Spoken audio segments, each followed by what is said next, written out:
रोज की तरह राजू अपने दोस्तों के साथ फुटबॉल नदी किनारे खेल रहा होता है। तभी बॉल गोपाल के पास जाती है और गोपाल उसे जोर से किक मारता है। बॉल सीधे नदी में चली जाती है। ये देख सारे परेशान हो जाते हैं और दौड़ने लगते हैं। राजू तैरना जानता था, इसीलिए वो नदी में सीधे कूद जाता है। राजू बॉल की तरफ आगे बढ़ता है, लेकिन नदी की लहरें बॉल को आगे की तरफ धकेल देती हैं। सारे दोस्त उसे देखते हैं। बॉल और आगे चली जाती है। राजू तैरता है, बॉल आगे की तरफ बढ़ रही होती है। तभी राजू की नज़र मटके पर पड़ती है, जो सोने की तरह चमक रहा होता है। राजू देखकर उसकी तरफ आकर्षित हो जाता है। मटका धीरे धीरे तैरकर राजू के पास आ जाता है। राजू बोलता है, देखो मुझे सोने का मटका मिला। सारे दोस्त उसकी तरफ देखते हैं। राजू मटके को लेकर नदी से बाहर आ जाता है और अपने दोस्तों के पास उसे रख देता है। सारे दोस्त उस सोने के मटके को देखते ही रह जाते हैं। अचानक उस मटके से आवाज आती है, राजू और उसके सारे दोस्तों, मैं एक जादुई मटका हूं, तुम्हारी हर इच्छा पूरी कर सकता हूं।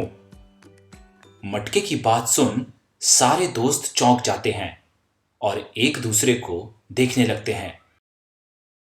क्या तुम सच में जादुई मटके हो, जैसा कहानियों में होता है?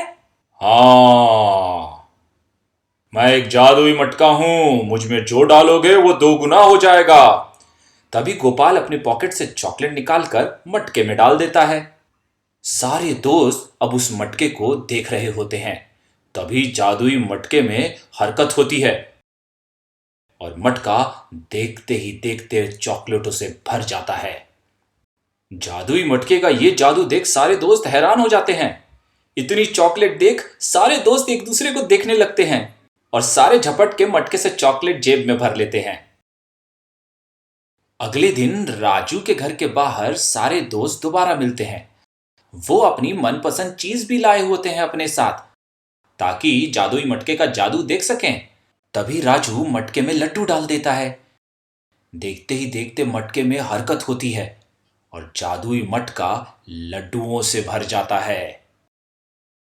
इतने सारे लड्डू देख सब बहुत खुश हो जाते हैं। सब मटका खाली कर देते हैं। फिर राजू मटके में फुटबॉल डालता है। जादू से फिर पूरा मटका फुटबॉल से भर जाता है।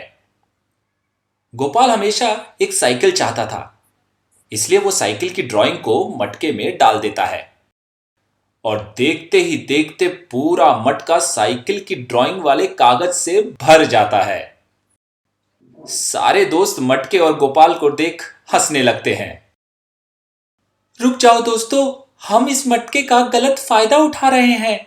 हम चाहें तो इस मटके से गांव के सभी लोगों का भला कर सकते हैं। उसी समय गांव का एक चोर शंभू उनकी सारी बातें चुपके से सुन लेता है और मन ही मन सोचता है कि ये मटका तो असली सोने का लग रहा है और वो इसे आराम से सोने की दुकान पे बेच सकता है। फिर वो अमीर हो जाएगा।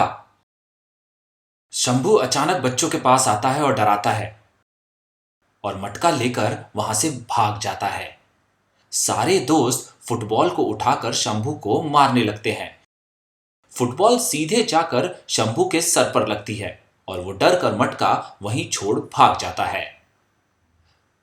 राजू और उसके दोस्त मटका उठाते हैं और उसे लेकर नदी किनारे जाते हैं। मुझे लगता है इस जादुई मटके को वापस नदी में डाल देना चाहिए, क्योंकि लोग अपने लालच की वजह से इस मटके का गलत इस्तेमाल कर सकते हैं।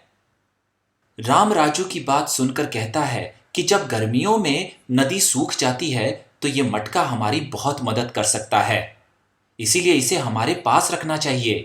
तभी मटके से आवाज आती है, वाह मेरे दोस्तों, तुम लोगों की समझदारी से मैं बहुत खुश हूं और मैं तुम सबकी मदद करना चाहता हूं, इसीलिए मैं खुद अगली गर्मियों में तुमसे मिलने आऊंगा। ये कहते ही मटका वापस हवा में उड़ जाता है और नदी में गायब हो जाता है। अरे, मटका तो चला गया। हमें बहुत सारी चॉकलेट जेब में रख लेनी चाहिए थी। सारे दोस्त उसकी बात सुनकर हंसने लगते हैं और वापस अपने घर की तरफ चल देते हैं।